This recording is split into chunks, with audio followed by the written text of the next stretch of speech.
और आउटलेट और exit for the money का है, यानी कि खर्च का है। एक्सपेंडिचर हम ट्रेडिशनल ज्योतिष में 12वें घर से देखते हैं।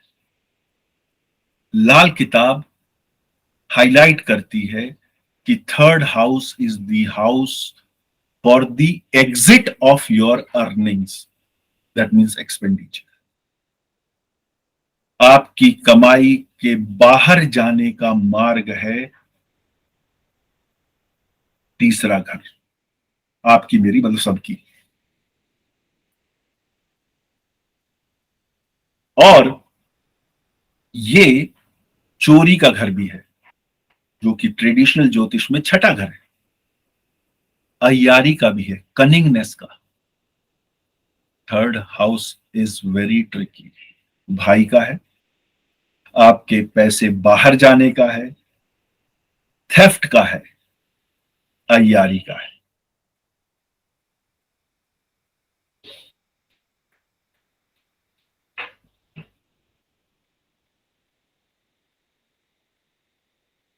और इस हाउस में जो प्लेनेट मेलिफिक अगर आ गया तो बहुत तकलीफ देगा। मेलिफिक प्लेनेट इस हाउस में अगर आ गया तो तकलीफ देगा, लेकिन उसकी भी एक्सेप्शंस हैं। मैं यहां एक्सेप्शंस नहीं बताऊंगा, क्योंकि वो कहीं आप नोट कर लें और फिर उसको तुरंत इस्तेमाल करने लगे, तो जैसा कि मैंने बताया, जब तक पूरे परिदृश्य नहीं समझ में आएगा वो मत कीजिए। पर मेलिफिक यहाँ पे अगर कोई बैठा है तो वो बहुत कष्ट देगा। और उसका फंडामेंटल वही है कि मेलिफिक प्लेनेट है और eighth of the eighth house है। ये आठवां घर पीड़ा का है नैसर्गिक ज्योतिष के अंदर, पराशरी ज्योतिष के अंदर आठवां घर पीड़ा का है, या किसी भी अन्य ज्योतिष में, इसमें भी है वैसे तो। ये आठवें का आठवां है, तो यहां अगर मेलिफिक प्लैनेट बैठा है तो उससे अत्यंत सावधान रहने की आवश्यकता है। और यहां वाले प्लैनेट को जो 12th हाउस में प्लैनेट बैठा होगा वो सपोर्ट करेगा। The planet sitting in the third house will get support from the planet sitting in the 12th house, irrespective of their personal relationship. चाहे वो आपस में शत्रु ग्रह हों, मान लीजिए एक ग्रह तीसरे घर में बैठा है तो 12वें घर में बैठा हुआ ग्रह उसका शत्रु है, फिर भी वो शत्रुता छोड़कर उसको सपोर्ट करेगा। उस प्लेनेट को जो कि थर्ड हाउस में बैठी है उसको सपोर्ट करेगा 12th हाउस का प्लेनेट। एक चीज और है, यहां पर अगर चंद्रमा है, तीसरे घर में चंद्रमा है और आठवें घर में शनि नहीं है, कंडीशन नोट कर लीजिए, आइसोलेशन में मत लीजिएगा। तीसरे में चंद्रमा है और आठवें में शनि नहीं है। आठवें का शनि लाल किताब के हिसाब से अच्छा माना जाता है, तीसरे का चंद्रमा भी लाल किताब के हिसाब से बहुत अच्छा माना जाता है। घड़े बराबर मोती बोलता है, मतलब लॉट ऑफ वेल्थ, एक पूरा घड़ा मोती से भरा हुआ है तीसरे भाव का चंद्रमा। बट दोनों को अगर आप आइसोलेशन में देखेंगे तो दोनों पॉजिटिव है। थर्ड हाउस मून और eighth house Saturn, both are good individually. But यहां पर अगर तीसरे घर में चंद्रमा बैठा है और आठवें में नहीं बैठा है, कोई शनि शनि नहीं बैठा है, तब moon becomes the saving grace, यानी कि चंद्रमा किसी भी परिस्थिति से बाहर निकाल लाएगा। अगर आठवें में शनि नहीं बैठा है, इतना पावरफुल हो जाता है यहां पे मून। मून यहां पे बहुत पावरफुल है। और ये साउथ डायरेक्शन को सिग्निफाई करता है। और इस घर के जो परिणाम हैं वो किस पर निर्भर करेंगे? नैसर्गिक स्वामी कौन है जेमिनी का, जेमिनाई का? मरकरी। मरकरी। तो तीसरे घर का स्वामी, नैसर्गिक स्वामी बुध है। प्रिसाइडिंग लॉर्ड कौन है? प्रिसाइडिंग लॉर्ड है मार्स, क्योंकि ये छोटे भाई का या यंगर सिबलिंग्स का सिग्निफिकेटर है।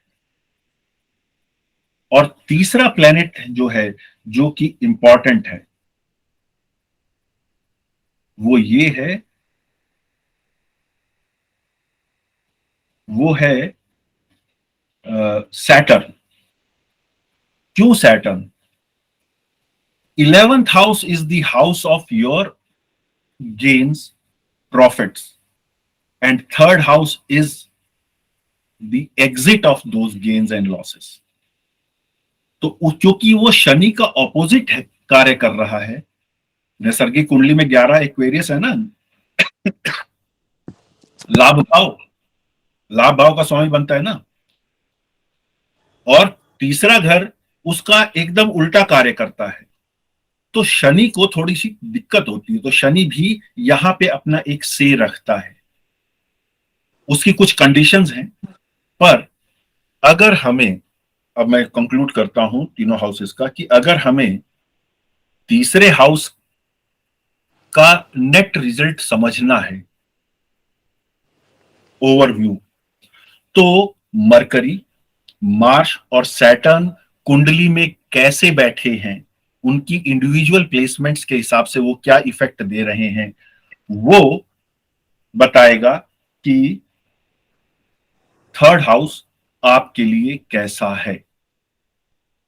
और जो सेकंड हाउस है, उसको अगर आपको जज करना है इन जनरल, एक पैरेलल रेफरेंस जिसको कह सकते हैं, तो जुपिटर और वीनस उस चार्ट में कैसे बैठे हैं, कैसे बिहेव कर रहे हैं, क्या प्लेसमेंट है, उसका क्या रिजल्ट है, उस वैसा ही रिजल्ट सेकंड हाउस का होगा, जैसा Jupiter plus Venus. Third house में क्या है? Mars, Saturn and Mercury. Second house में Jupiter and Venus, and first house में Jupiter, Saturn and Mars. Jupiter, Saturn and Mars. Confuse मत होइएगा उसकी प्रिसाइडिंग लॉर्डशिप से, सन की प्रिसाइडिंग लॉर्डशिप से कंफ्यूज मत होइएगा। प्रिसाइडिंग लॉर्डशिप एक अलग चीज है, ठीक है? तो जुपिटर, सैटर्न और मार्स कैसे हैं आपके चार्ट में, वो बताएगा कि फर्स्ट हाउस कैसे बिहेव करेगा आपकी लाइफ में। ठीक है? तो आज हम ये 3 हाउसेस को ही कर रहे हैं। इनके बारे में अगर कोई और कंफ्यूजन या क्वेश्चन हो तो you are welcome. Sir first house के लिए आपने जुपिटर, सैटर्न और मार्स बताया है? यस, ओके, यस, ये अंतर है। मतलब वो प्रिसाइडिंग लॉर्डशिप से कंफ्यूज मत होइएगा, ये मैंने क्लियर किया जी। अगर आपको ये देखना है, आपके सामने कुंडली आई और आप एक पहले फर्स्ट जजमेंट लेना चाहते हैं कि कैसे बिहेव करेगा, या क्रॉस चेक करना चाह रहे हैं कि फर्स्ट हाउस का रिजल्ट क्या होगा, तो जुपिटर का क्या रिजल्ट है, क्योंकि ये प्लैनेट्स अलग अलग जगह बैठे होंगे ना। हाँ तो जी। जुपिटर का क्या रिजल्ट है, जुपिटर क्या बोल रहा है, मार्स क्या बोल रहा है, सैटर्न क्या बोल रहा है। ठीक है? सर इसमें मुझे एक चीज समझना था, जैसे मार्स को तो हम इसलिए देखेंगे क्योंकि मेष राशि है फर्स्ट हाउस में, हाँ, और जुपिटर और सैटर्न का लॉजिक क्या है इसके पीछे का? लॉजिक मुझे भी नहीं मालूम, सच बता रहा हूं। पर हाँ, देखिए, वैसे मैं बोलता हूं, जो पहला घर है वह जन्म है। जी। ठीक है? पहला घर जन्म है, इसलिए बृहस्पति उसका कारकत्व तो लेकर आएगा ही आएगा। दूसरा, ये तख्त है, थ्रोन है। थ्रोन कौन देता है? कर्म देता है, सैटर्न। वो सैटर्न है। जी। मार्स, मार्स अगर मैं नाड़ी ज्योतिष से रेफरेंस उठाता हूं तो मार्स देह है, बॉडी है। यह शरीर जो कि बृहस्पति के कारण आया है, वो जब कर्म करेगा तभी उस तख्त को अचीव करेगा, ग्रेस कर पाएगा, landing the grace to the chair. प्रकृति ने आपको कुछ बना के भेजा है कि बेटा जा और ये अचीव कर। कंफ्यूजन कहाँ या प्रॉब्लम कहाँ आती है, जब हम कहते हैं नहीं आपने मुझे क्रिकेट सिखाई है, मैं तो फुटबॉल खेलूंगा, तो भैया कहता खेल फिर मैंने तो तेरे को क्रिकेट के स्किल्स दिए थे, तो खेलता रहे। समझ रहे हैं ना? जी। तो ये है। और कोई प्रश्न किसी का? विश्वास जी, आपका प्रश्न है? सर मेरा भी क्वेश्चन था एक। हाँ हाँ हाँ, मैं विश्वास जी का ले लेता हूँ, फिर आपका अभी देख लिया मैंने आपका नाम। Yes sir. विश्वास बाबू, आवाज आ रही है आपको?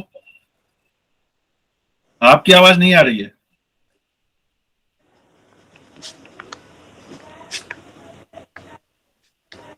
आपकी आवाज नहीं आ रही है मुझको।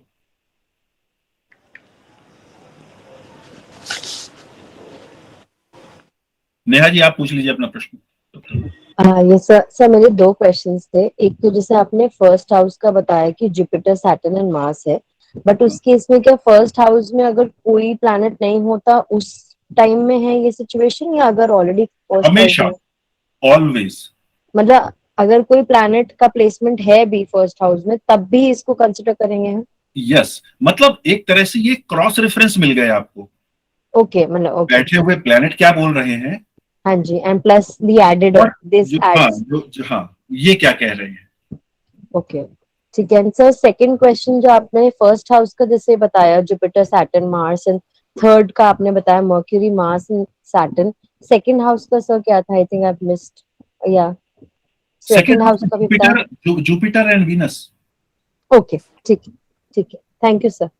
Jupiter and Venus. अच्छा, तो सेकंड हाउस में एक चीज मैं और बताना भूल गया था कि ये जो हाउस है, ये हम पढ़ते लाल किताब में क्या है कि ये ससुराल भी है, विच इज ऑल राइट, मतलब उस तरीके से ससुराल है। लेकिन किताब क्या कहती है, मान जर ससुराल, यानी कि ससुराल से मिलने वाली इज्जत, ससुराल से मिलने वाला पैसा है ये सेकंड हाउस। मीन्स आपका इन-लॉज आपको किस तरह से ऑनर करेंगे, कितना ऑनर करेंगे financially as well as individually, इसको सिग्निफाई भी करता है सेकंड हाउस। सो सर इनकी प्लेसमेंट्स राइट और रॉन्ग हो, जैसे वीक प्लेसमेंट है या स्ट्रॉन्ग है, दैट कम्स लेटर, वो लेटर पार्ट में आएगा कि रीडिंग के हिसाब से? वो तो हाँ, वो तो जब मतलब उसके लिए प्लैनेट्स की अंडरस्टैंडिंग चाहिए होगी। हाँ जी, तो जैसे सपोजिंगली सेकंड हाउस में एक्चुअली कोई प्लैनेट नहीं है और हम फिर ये प्लैनेट्स को कंसिडर करेंगे कि जुपिटर की प्लेसमेंट कहाँ है, वीनस की प्लेसमेंट कहाँ है, तो वो एग्जैक्टली सो अगर जुपिटर स्ट्रांगली प्लेस्ड है बट हाँ, Venus is not strong, weak है, तो फिर वो उसकी आपकी प्रोडिक्शन अलग लेवल की, रेमेडीज अलग लेवल की जाती वो हाँ उस हिसाब से देखना पड़ेगा, बिल्कुल है। वही है। Okay, thank you sir. और ये लाल किताब में एक फंडामेंटल बहुत क्लियर है, मतलब क्योंकि मैं रेमेडीज करा नहीं रहा हूं, पर मैं वैसे बता रहा हूं आपको कि जो मेलेफिक है, जो नेगेटिव रिजल्ट देने वाला प्लेनेट है, उसको डोनेट किया जाता है, उसको अपने से बंद किया जाता है। डोनेट भी किया जा सकता है और उसको मतलब किसी और तरीके से अपने से दूर हटाया जाता है, जैसे flowing in the running water, इस तरह की रेमेडीज होती हैं, या कुछ चीजें दबा देने के बारे में बोला जाता है। दो आई एम नॉट सजेस्टिंग और एडवोकेटिंग दोस्त, मैं सिर्फ ये बता रहा हूं कि वो जो वहां मतलब उनका ये बहुत सीधा सीधा सा नियम है कि जो प्लेनेट नुकसान पहुंचाने वाली हैं एज पर दी चार्ट, तो उनको इस तरह से दूर करो। दूसरा जो उससे ज्यादा इंपॉर्टेंट है वो ये होता है कि वर्षफल, उस वर्ष में क्या वो रेमेडी ठीक है, ये इंपॉर्टेंट है। हम केवल नेटल चार्ट के बेसिस पे रेमेडी नहीं दे सकते, केवल नेटल चार्ट के बेसिस पे लाल किताब में रेमेडी नहीं दी जाती, नेटल चार्ट प्लस वर्षफल। सो फिर कैन आई आस्क? हाँ जी सर, जी। इसी से रिलेटेड सर एक क्वेश्चन मेरा भी था कि अगर वो वर्षफल में ही वो रेमेडी काम करेगी, सो दैट मीन्स कि वो जो भी रेमेडी होगी वो क्या 1 वर्ष के लिए होगी सिर्फ? हाँ, वर्षफल वाली रेमेडी 1 साल के लिए ही होती है। ओके, उस साल के लिए होती है, क्योंकि लाल किताब में ये होता है कि हर साल प्लैनेट अपनी पोजीशन चेंज करते हैं। तो ओके, जो कि आपके चार्ट में हो सकता है कोई प्लैनेट मतलब बैडली प्लेस्ड हो, लेकिन उस वर्षफल में वो उच्च की होगी तो वो रेमेडी मत कीजिएगा, वरना फिर वो वापस वहीं ले आएगा। और सर जैसे कई बार सॉरी नेहा हाँ। मैम मैं इंटरप्ट कर रहा हूँ, आप पूछ लीजिए प्लीज। नहीं प्लीज आप carry on then I ask. तो सर जैसे कई एस्ट्रोलॉजर्स का हमने देखा है कि सपोज हम भी कभी किसी परेशानी में हैं तो किसी से एक कंसल्टेशन के लिए गए, तो जनरली फिर उनका कॉम्बिनेशन ऐसा होता है कि वो कुछ रेमेडीज जो हमें देते हैं वो रेमेडीज एक कॉम्बिनेशन होता है वैदिक एंड लाल किताब ज्योतिष का। They do like this sometimes हाँ। कि प्रेडिक्शन वैदिक एस्ट्रो से कर दी और जो उपाय बता दिए वो लाल किताब के बता दिए, ऐसे जनरली मतलब मैच करके। मैं आपका प्रश्न तो समझ गया, पर मेरे लिए उस चीज का उत्तर देना थोड़ा सा कठिन है। कारण क्या है कि वो क्या कंसीडर करके आपको रेमेडी दे रहे हैं और आपको नहीं बता रहे हैं। जी कि आपको बताया तो सब कुछ वैदिक के हिसाब से, पराशरी के हिसाब से या जैमिनी के हिसाब से, और जी रेमेडी देते समय आपको लाल किताब की रेमेडी दे दी। जी उसका कारण ये है कि शायद उनको उसमें जो रेमेडी सिस्टम है वो नहीं समझ में आया, या इट फील्स इजियर कि भाई ठीक है ये प्लेनेट यहाँ बैठा है, ये रेमेडी दे दो, हाँ कुछ ना जी। कुछ तो हो ही जाएगा। बट इससे करने वाले का कुछ भला होता है सर, जो मतलब उसको फॉलो कर रहा वो है रेमेडी कर रहा है। हाँ जी, जिसको बताया गया है रेमेडी करने के लिए, हाँ। मतलब उसके लिए फ्रूटफुल है ये चीज या नहीं? नहीं देखिए, अगर रेमेडी सही है तो फ्रूटफुल होगा ही। Remedy is like medicine. Okay If it is for your particular disease, if जी your diagnosis is correct and you are getting right medicine, it is bound to help you improve your health. जी। Means इसको हम ऐसे समझ सकते हैं कि अगर कोई बीमार है और वो एलोपैथी की भी दवाई खा रहा है और होम्योपैथी की भी खा रहा है और दोनों दवाइयां ठीक हैं तो वो अपना काम करेंगी। देखिए वो थोड़ा सा मतलब ऐसा है कि कर क्या रहे हैं वो जानना जरूरी है। मतलब वो हो सकता है कि कोई एक एस्पेक्ट आप उसको इससे कवर कर रहे हैं, या प्रिडिक्शन के लिए तो आप पराशरी यूज करते हैं या जेमिनी या केपी यूज करते हैं, लेकिन रेमेडी के लिए आप लाल किताब दे रहे हैं, ठीक है ना। तो मुझे लगता है वो अब ज्योतिषी की पर्सनल क्रॉस रेफरेंस के लिए, कंफर्मेशन के लिए using 2 or 3 techniques is all right, rather recommended, ठीक है ना। लेकिन उसमें फिर उसे ये अपने क्लाइंट को बताने की जरूरत नहीं है, वरना वो भी तो अननेसेसरी कंफ्यूजन में आएगा। जी जी जी ठीक है ना। तो वो एक मतलब हर एक की अपनी अप्रोच है, वहां पे मैं इतना ही कह सकता हूँ। मतलब मेरा पूछने का मतलब ये था सर कि दोनों पद्धतियों को अगर मिला के कुछ किसी के एक अच्छी इंटेंशन से अगर वो देते हैं तो वो काम करती है। नहीं मतलब हार्म कुछ नहीं है उसमें, कोई हार्म नहीं है, मतलब वो डेफिनेटली चीजें इवॉल्व हो सकती हैं। जी जी ठीक, thank you so much sir. किसी और को कोई प्रश्न? सर मुझे बस एक थोड़ा स्टूपिड सा क्वेश्चन हो सकता है, सॉरी। मुझे बस ये पूछना था कि आपने जैसे बोला कि जो नेगेटिव प्लैनेट्स हैं उनके लिए जो रेमेडियल पार्ट होते हैं कि जैसे डोनेट करना या जो भी ताकि वो नुकसान नहीं पहुंचाए, तो वर्षफल में तो आई थिंक इट्स एनुअली हमारा वर्ष का निकलता है एंड एवरी वर्षफल हमारी रेमेडीज चेंज होती रहती हैं। हाँ। तो ये भी जैसे नेगेटिव प्लैनेट्स के का इम्पैक्ट को रोकने के लिए हम रेमेडीज करते हैं, तो इज इट कि वो इम्पैक्ट एकदम लो करने के लिए या उसको स्टेबलाइज करने के लिए उसके बाद अलग प्रोसीजर और रेमेडीज होती है ना इसकी? नहीं। देखिए क्या है, जो जितना मैं समझा हूं, अगर आपको रेमेडी दी गई है, देखिए क्या जो वर्षफल की रेमेडी होती है उसका एक और नियम है कि it should be done immediately. Okay हाँ, डेट के पास सूनेस्ट पॉसिबल।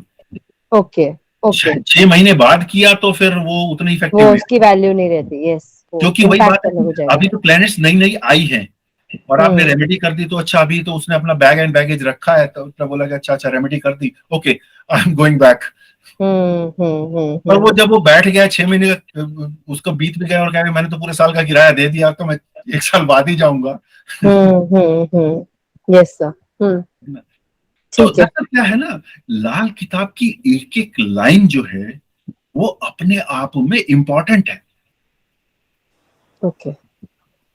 अब क्या थोड़ा सा वो जो ट्रांसफर ऑफ मैसेज है उसमें अंतर कैसे आया है कि फारसी में क्या लिखा उसको सही पढ़, जिसने ट्रांसलेट किया उसने सही ट्रांसलेट किया कि नहीं किया। मैं आपको बताता हूं, मैं अपने खुद का एग्जांपल बताता हूं। One of the leading astrologer and astrology teacher today, leading means I would say top रंग इन इंडिया और मे बी वर्ल्ड वाइड, मतलब इंडिया के कंटेक्स्ट में तो बोल सकता हूं कि वो पहले 10 में गिना जाएगा in terms of number of students he has, number of clientele he has and kind of courses he runs. उसकी एक बुक छपी है, बुक का नाम नहीं मैं लूंगा। उसकी ट्रांसलेशन के लिए मेरे ऑफिस में एक जूनियर के पास आया because he was doing this franchise freelancing of English. तो उसके पास आया कि आप इस बुक को ट्रांसलेट कर दीजिए हिंदी में। ये को रियल स्टोरी बता रहा हूं और अपनी ही बता रहा हूं।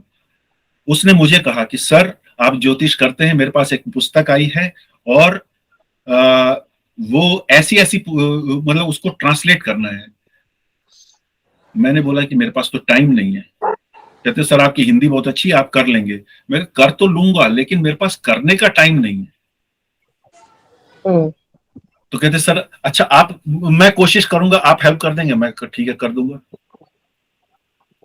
कहते सर आपको वो बुक भेजूं जो इंग्लिश में उसके पास डिजिटली आई थी? मैं कहा नहीं, आई वोंट। फिर वो ऑफिस में अपने वो लेके आता था, सर ये ट्रांसलेशन ये वर्ड्स हैं, इसकी मैं गूगल से ट्रांसलेट कर रहा हूं। गूगल से हेल्प ले रहा था वो जहां उसको नहीं समझ में आ रहा था। और मोस्ट ऑफ, अब क्या है, गूगल एकेडमिक ट्रांसलेशन करता है। आप समझ रहे हैं एकेडमिक ट्रांसलेशन क्या होती है? एकेडमिक ट्रांसलेशन का भी मैं एक एग्जांपल बताता हूं कि एक बार एक साउथ इंडियन आए विजिटर, वो विंटर्स में यहाँ आए तो हमारी कंपनी में, तो वो कहने लगे शाम को कि वो हिंदी बहुत अच्छी बोलते थे, he was Tamilian but he used to speak good English.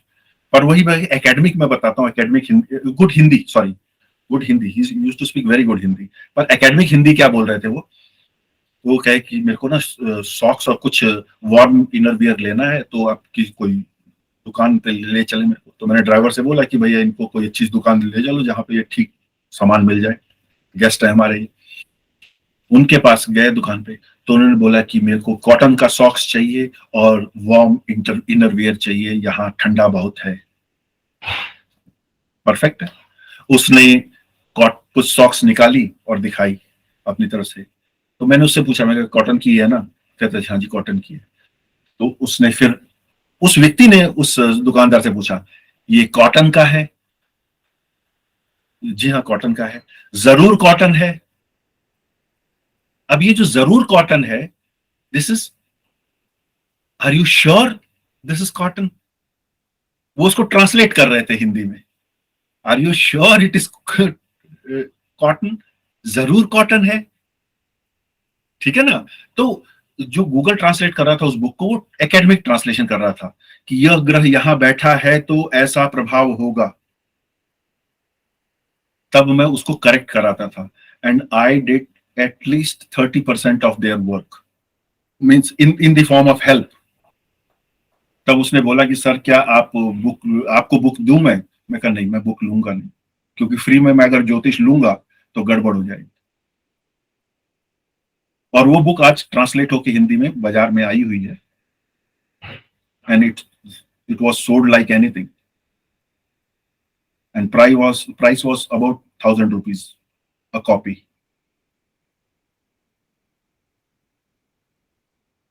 तो मैंने ये किस कंटेक्स्ट में बताई ये बात? आपका प्रश्न क्या था Neha ji? Sir negative planets के ऊपर में था जो, ये सीधा नुकसान पहुंचाने का था जो बेसिकली। तो मैं किस कंटेक्स्ट में इसको बता रहा था, वो कंटेक्स्ट निकल गया दिमाग से वो क्या। रेमेडी, आपने रेमेडी के बारे में बताया ना कि पराशरी से रेमेडी, देखते हाँ। हैं। नहीं सर, आप बता रहे थे कि भाई वो फारसी में लिखा हुआ है तो इसलिए कौन क्या समझ रहा है वो भी हाँ हाँ हाँ, कौन क्या समझ रहा है एग्जैक्टली, वो उस पे आया था। उस पे भी वैरी सर करता है। गिवर और रिसीवर की फ्रीक्वेंसी ऑफ अंडरस्टैंडिंग मैच करती है या नहीं, उसी से आगे कैसे कन्वे होगा फर्दर मैसेज, वो कंटेक्स्ट था। तो जिस तरह ट्रांसलेट हुई, अब उस उर्दू से हिंदी में ट्रांसलेट करने वाले ने क्या किया, और फिर वो हिंदी से जो टाइप किया उसको क्या समझ में आया, उसने क्या शब्द लिख दिए, वही आगे चल रहे हैं। वो इसको बोलते हैं कि एक स्टैंप के ऊपर दूसरी स्टैंप मारना। इसलिए कई जगह थोड़ी डिफिकल्टी भी आती है लाल किताब को समझने में, but still by and large काफी हद तक क्लियर है। And if someone is able to get some good person, some good guide about this, तो वो कुछ एक अच्छे नाम हैं, कोई मिस्टर भंडारी हैं, और भी हैं, एक पंडित कृष्ण अशांत हैं, वो मतलब they are good names, they have written some books also I guess. तो वो लोग तो रहे ही लाल किताब में हैं, मतलब थ्रू एंड थ्रू, तो they may be knowing much more the in things about this. लेकिन फिर भी जो मैं कहना चाह रहा था वही है कि हमें बहुत सावधानी पूर्वक इस विधा को हमें बहुत सावधानी पूर्वक प्रयोग करना चाहिए। बहुत अच्छी साइंस है, बहुत, क्योंकि इसने बता दिया है कि अगर ऐसा ऐसा ऐसा है तो ये उपाय कर लो, पर यहां पे वहां पहुंचना कठिन है कि क्या वाकई ऐसा ऐसा ऐसा है मेरे चार्ट में। अगर आप वो सही कर ले रहे हो तो उपाय जो उसने दिए हैं, जो उस पुस्तक में दिए हैं पंडित रूपचंद जोशी ने, वो फिर श्योर शॉट है, उसमें फिर कोई संदेह करने की आवश्यकता नहीं है। यानी कि मार्ग कठिन है, इसलिए इसको सावधानी पूर्वक कीजिए, जिनका भी लाल किताब में इंटरेस्ट है। कल हम शाम को 8 बजे मिलेंगे पुनः, और परसों तो बाकी के जो 9 भाव बचे हैं उनको करेंगे। आशा है आज कुछ रोचक और जानकारी पूर्ण मिला होगा आपको।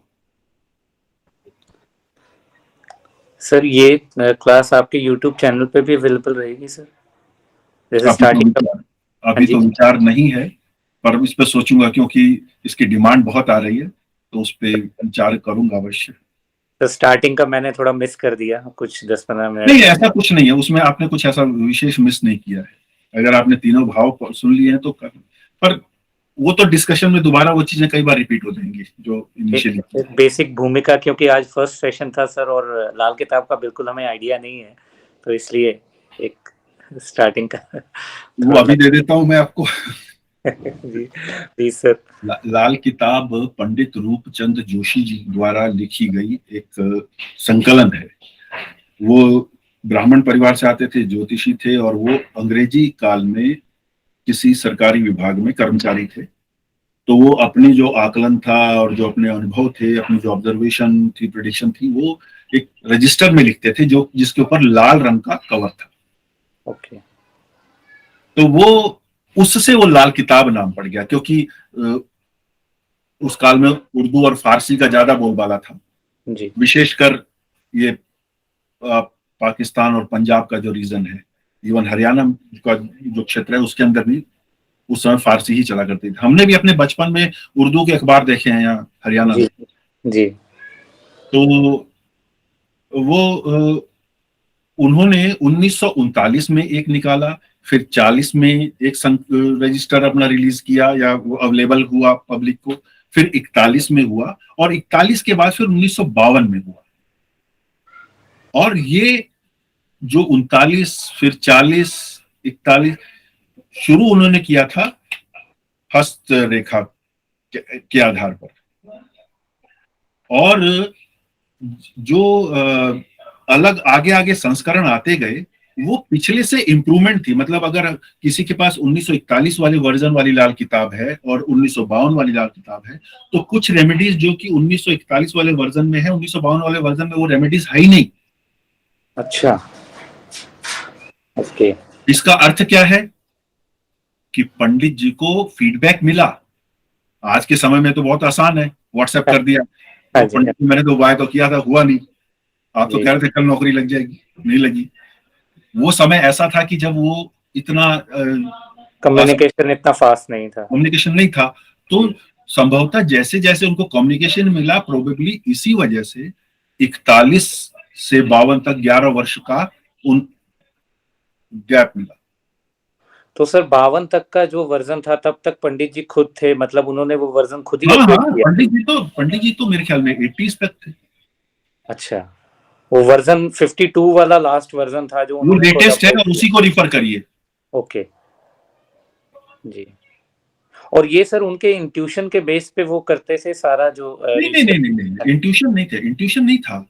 अच्छा मैं तो बता रहा हूँ ना कि वो अलग अलग जो स्ट्रीम्स ऑफ नॉलेज थी, मतलब जी। कि कुछ नाड़ी का भी आपको मिलेगा, कुछ जेमिनी का भी मिलेगा, पराशरी भी मिलेगा, सब कुछ, मतलब आपको कहीं ना कहीं उसके कलर्स मिलेंगे। ओके, तो वो एक मतलब उस तरीके से कंपोजिट सी वो है, इसीलिए उसको मतलब समझना इतना आसान नहीं है। क्योंकि जी, देखिए मतलब अदरवाइज क्या है कि पराशरी के अपने नियम है, हाँ जी, जेमिनी के अपने नियम है, आप उन नियम के आधार पर उनको प्रिडिक्शन कर सकते हैं।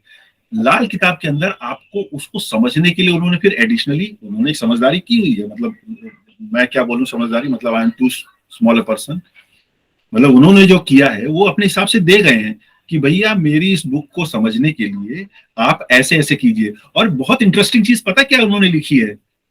क्या सर? उन्होंने ये लिखा है कि इसे समझने की कोशिश मत कीजिए, just read it like a novel as many times as you can, तब ये आपके दिमाग में सेटल होना शुरू होगी। ओके, आद्योपांत पढ़िए, शुरू से शुरू हो जाइए, लास्ट चैप्टर तक पढ़ डालिए। नहीं समझ में आया, don't bother, don't worry, don't get agitated, फिर पढ़िए 3 बार 4 बार 5 बार, वो खुद लिखते हैं, 8-10 बार पढ़ोगे अपने आप आ जाएगी। ये उनका कहना है,